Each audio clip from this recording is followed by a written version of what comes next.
A man is hanging on a cross outside the western gate of Jerusalem. It is a Friday morning in early April. The year is somewhere around 33. The hill is called Golgotha, the place of the skull, because the rock formation behind him looks like a face. The road below it is the road into the city, and it is crowded, because Passover begins at sundown. The man on the middle cross has not eaten in almost a day. He has not slept in almost 2. He has been beaten, scourged, and crowned with thorns. His beard has been pulled out in patches. The prophet Isaiah, 7 centuries earlier, wrote that he would be so disfigured, he would not look human anymore. He does not. The soldiers at the foot of the cross are casting lots in the dirt for his clothes. His mother is somewhere in the crowd. He has been silent for hours. And then he opens his mouth. For the next 6 hours, he will speak 7 times. 7 sentences. That is all. Then he will die. If you grew up in church, you can probably name 2 of those sentences. Maybe 3. Almost nobody can name all 7. Almost nobody can put in the right order. And almost nobody can tell you what the last one, the 7th one, actually meant in the language he spoke it in. What you are about to hear is not a list of quotes. It is not a sermon outline. It is not a footnote in a Good Friday service. It is a dying man's last 6 hours of language, in the order he spoke them, with the meaning the first century actually heard. And there is one word among the 7 that he did not speak in Aramaic, the language of his childhood, the language his mother used to sing him to sleep in the back room of a carpenter's house in Nazareth. He spoke it in Greek, the international language, the language of commerce. The word a merchant in Alexandria would scratch onto a clay receipt when a debt was finally settled. The word a Roman court clerk would write across a prisoner's record when his sentence was served. We will get to that word, but not yet. First, you and I have to walk the 6 hours together. Stay with me. The first word from the cross is spoken at 9 in the morning, while a Roman soldier is still driving an iron spike through the bones of his wrist. 9 o'clock in the morning, a Roman soldier kneels in the dirt at the base of the cross. He has an iron spike in one hand and a mallet in the other. He has done this many times before. He drives the spike through the bones of Jesus' wrist. The man on the cross does not curse him. He does not call down fire from heaven on Roman soldiers and their children. He does not list the names of his tormentors before God for the record. He says, and this is the very first sentence he speaks on the cross, Father, forgive them, for they know not what they do.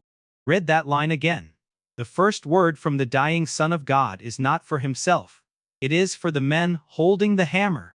You need to understand what crucifixion actually meant to the people watching it that morning. The Roman lawyer Cicero, writing about 50 years before this Friday, said that the cross was so shameful, even the word for it was forbidden in polite Roman conversation. He wrote that crucifixion should be far from the lips, the thoughts, the eyes, and the ears of any Roman citizen. That is the shame Jesus is dying in, naked, suffocating, in front of strangers.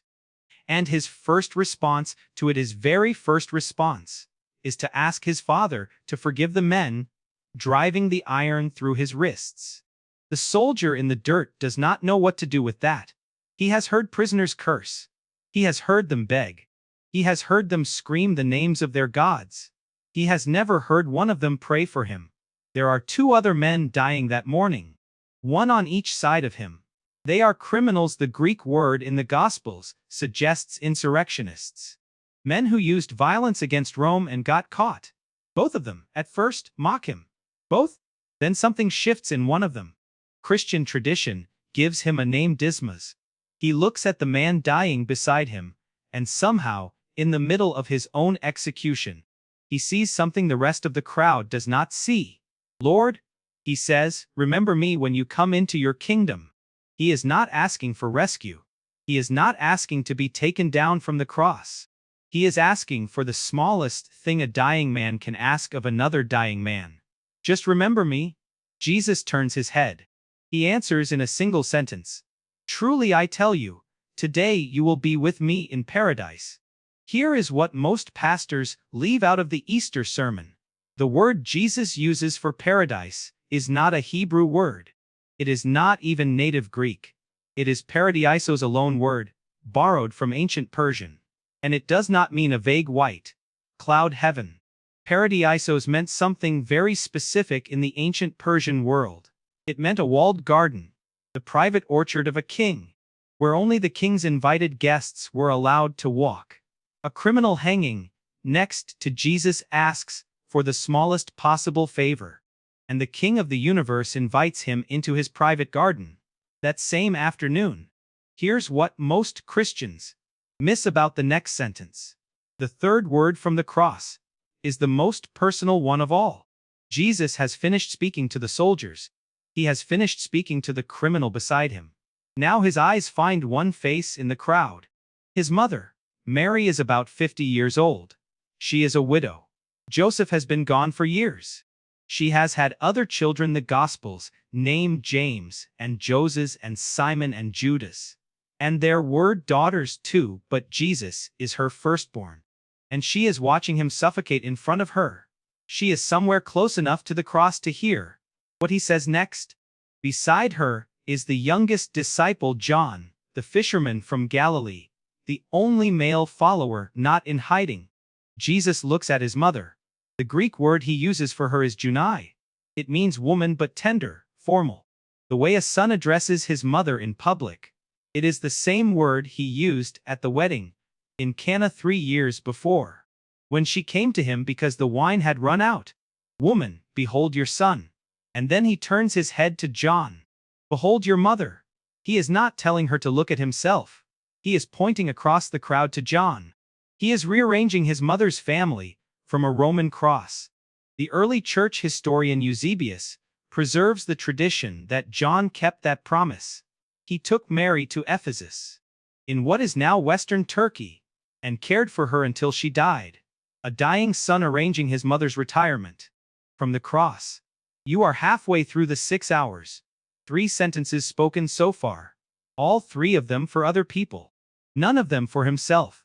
If you are still here at minute 9, you are not the casual viewer of this channel.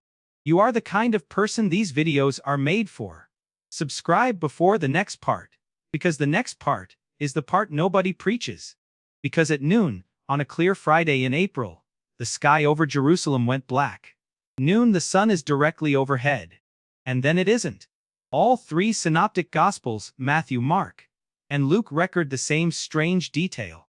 At the 6th hour, which is noon by Jewish reckoning, darkness covered the land. And it stayed dark for 3 hours, until 3 in the afternoon. This was not an eclipse. Passover was always celebrated at full moon, and you cannot have a solar eclipse. During a full moon, the geometry is impossible. Whatever happened to the light over Jerusalem that afternoon? The natural laws of the universe did not provide it. Something else was happening to the sky. For 3 hours, he says nothing. This is the longest silence of his public life. 3 years of teaching, 3 years of healing, 3 years of arguing with Pharisees, and feeding crowds, and walking on water, and waking up the dead. And now, 3 hours of nothing. We do not know what he is thinking. Nobody does. The crowd at the foot of the cross is uneasy. Some of them have left. Some of them are whispering. Some of them are starting to wonder if they have made a mistake. Now watch what happens at 3 o'clock. Just before the 9th hour, which is 3 in the afternoon, he breaks the silence. He does not whisper it. He does not say it under his breath. The Gospels say he cried out with a loud voice. He shouted, and he shouted it in Aramaic, the language he had not used yet on the cross. The language he grew up speaking in the back streets of Nazareth. Eli, Eli, lema sabachthani. My God, why have you forsaken me? The crowd hears the first word Eli, and they misunderstand it. They think he is calling for the prophet Elijah. They are wrong. He is not calling for a prophet. He is quoting a song. The first line of Psalm 22. Stay with this. Because Psalm 22 was written by King David, somewhere around the year 1000 BC, 1,000 years before this Friday. And the Romans did not bring crucifixion to Judea for nearly 10 centuries after David was buried. Crucifixion was not even a concept in David's world. And yet David wrote. In the middle of that same psalm, the psalm Jesus is quoting from the cross these words. They pierced my hands and my feet. I can count all my bones. They look and stare upon me. They divide my garments among them, and for my clothing they cast lots. Pierced hands, pierced feet, bones out of joint, soldiers casting lots for clothes. 1,000 years before the morning of this Friday, the soldiers at the foot of Jesus' cross at that very moment are throwing dice in the dirt for his clothes. That is what he is pointing to. Jesus is not abandoned by his Father. Jesus is preaching his last sermon, with one line in Aramaic at the top of his lungs. And the line is a bookmark. He is telling every Jew within earshot, every rabbi in the crowd, every disciple watching from a distance, every reader of Scripture who will ever pick up the Gospel of Matthew or Mark, open Psalm 22, read the whole thing. The script for what is happening to me today was written 1,000 years ago. I am inside the song right now. Here is the part no Easter sermon will tell you.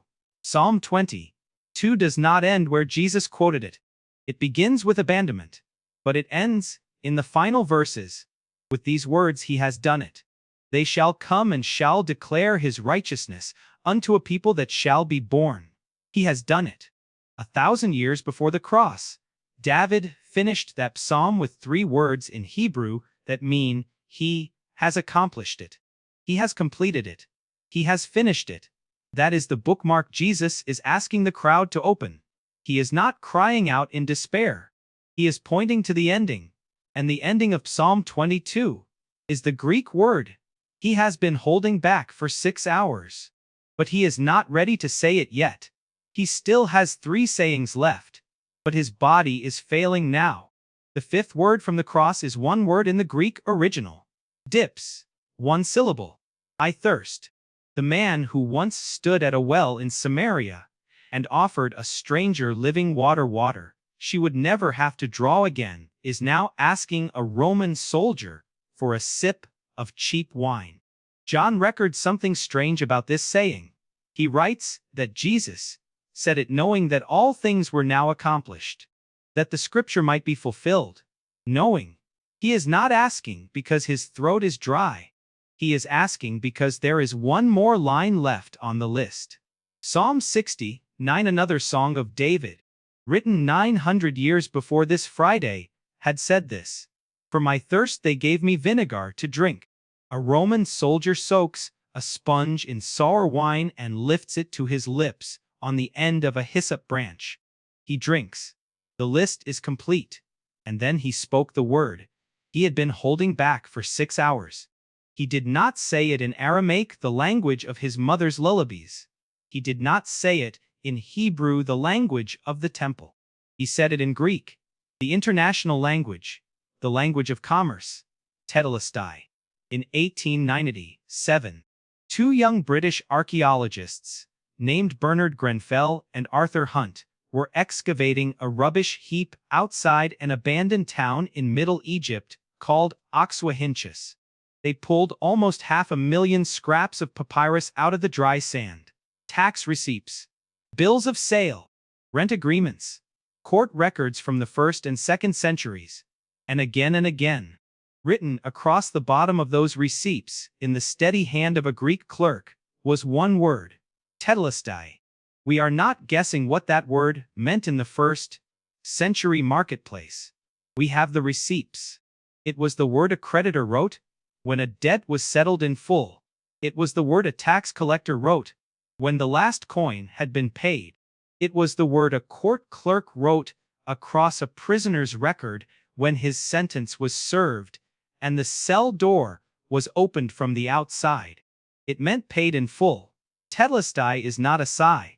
It is not a surrender. It is not the gasp of a dying man, finally giving up. It is the receipt, word of a creditor stamping paid across a debt that can never come back. And here is the part most pastors never catch. In Greek grammar, Tetelestai is what is called the perfect passive tense. It does not mean I finished it. It means it stands finished, completed in the past, with the results continuing on, and on, and on, into every century, into every life, into the room you are sitting in right now, 1,500 years after that afternoon. In a stone tower in Wittenberg, Germany, a young Augustinian monk named Martin Luther was killing himself, trying to satisfy a God he could never satisfy. He confessed his sins for hours every day. He whipped his own back until it bled. He slept on stone floors in the winter. None of it worked. One night in that tower, by candlelight, he opened the book of Romans. He read the 17th verse of the first chapter, and something broke open inside his chest. He later wrote, in his own words, I felt myself to be reborn, and to have gone through open doors into paradise. 1,500 years after a dying man on a cross, said Tetelestai, a monk in a tower finally heard him. There is one sentence left. The last word of the 7 is the softest one of them all. Jesus quotes another psalm, Psalm 30:1. The 5th verse. Father, into your hands I commit my spirit. Here is what the modern reader almost never knows. In first-century Jewish homes, mothers taught their children to pray Psalm 30:1 verse 5 as a bedtime prayer. It was the Hebrew equivalent of the prayer American mothers teach their children. Now I lay me down to sleep. When Mary tucked her little boy into the bed in Nazareth 30 years before this Friday, when she pulled the blanket up under his chin in the back room of a carpenter's house, and the small clay lamp guttered low against the wall, she would have whispered those words over him as he closed his eyes. Father, into your hands I commit my spirit. The last sentence the dying Son of God speaks on a Roman cross is the bedtime prayer his mother taught him as a little boy in Nazareth. He is not afraid to die. He is going home. And then he bowed his head, and he gave up his spirit. 6 hours. 7 sentences. 3 of them for other people: a soldier, a criminal, a mother. One of them a song quoted from 1,000 years before. One of them a body asking for water. One of them a Greek receipt, word from a marketplace nobody remembers. And one of them a little boy's bedtime prayer. Here is what I want you to walk away with. The 7 were not random. They are a structure. Forgiveness first, completion last. And the Greek word at the climax was the receipt, stamp of the ancient world, paid in full, in the perfect tense, completed once and continuing forever. Whatever debt you walked in here, with the one you are paying down with anxiety, with shame, with the 3rd drink after work, with the quiet certainty that you are not enough. It Tetelestai does not mean he suffered for sins in general. It means yours. By name. The bill is paid. The cell door is open from the outside. And the last word a dying man on a Roman cross spoke into the air over Jerusalem was the bedtime prayer his mother taught him as a little boy in Nazareth. He was not afraid to die. He was going home. And he spent his final breath telling you that the bill is paid. And one day, when your eyes close for the last time, you will go home too. Of the 7, which one breaks you the hardest? Tell me below, and tell me why.